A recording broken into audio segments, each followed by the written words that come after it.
It's possible you read the book, which was published in 1977, or saw one of the many films that were based on the events, starting with the first film in 1979 and going all the way up to the present day. But do you know the actual events?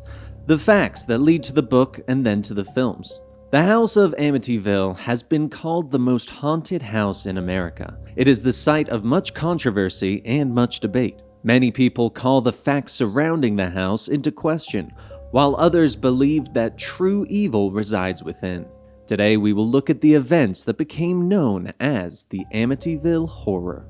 Built in 1927, the house that once sat at 112 Ocean Avenue was considered a Dutch colonial revival. Very little is known about the house's history until November 13, 1974. During the night, 23-year-old Ronald DeFeo Jr. took a .35 caliber Marlin rifle and killed his entire family while they slept. In 1975, DeFeo was convicted for those murders and sentenced to 6 life sentences for them.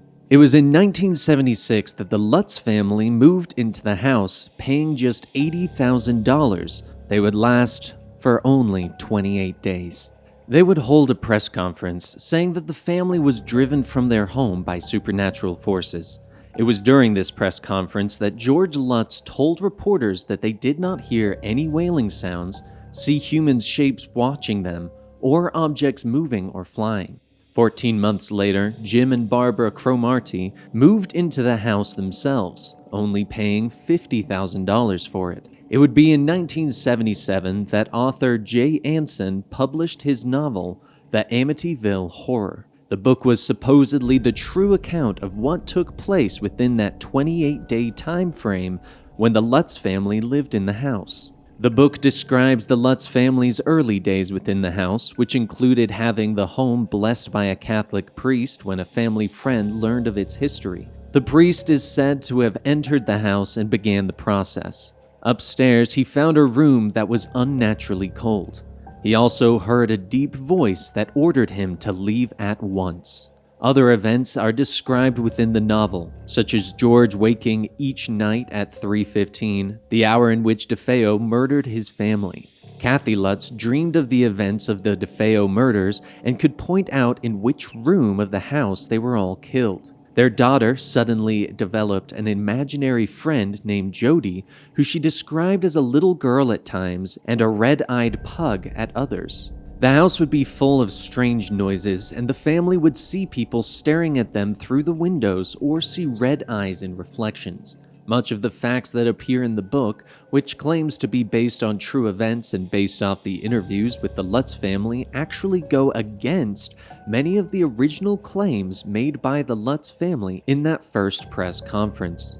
The Cromartie family have also claimed that they have never experienced any supernatural events within the home, and have been more haunted by tourists and ghost seekers looking to see the home and experience something within it. Since the book's publication, the events of the Amityville Horror have been called into question. Many believe that the Lutz family used the events of the house for their own financial reasons, as they were having both legal and financial troubles at the time. The family lawyer, William Weber, came out later and claimed that the entire story was made up by him, George, and Kathy Lutz one night over a bottle of wine. Weber was also the lawyer that represented DeFeo in court over the murder of his family. Since the release of the Amityville Horror, DeFeo himself came out and said that he heard voices within the house that ordered him to kill his family. This isn't the first time that he has changed his story since committing the crimes, however,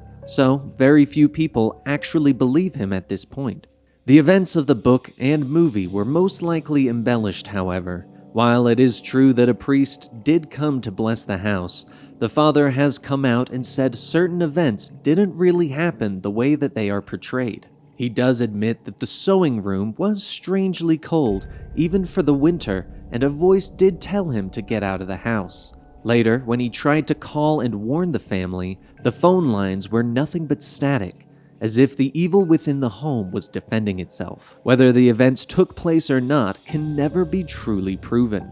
The Lutz family experiences are their own. However, the haunting of Amityville has gone on to be one of the most famous hauntings within the United States. Thank you for watching this video today, and if you enjoyed it, please be sure to give the video a like and subscribe to the channel for more myths, lore, and tales of Earth. And if you want more of me, you can find me on my Twitter and Instagram at DanTProducer and on Twitch at DanTStreamer. I will see you all next time.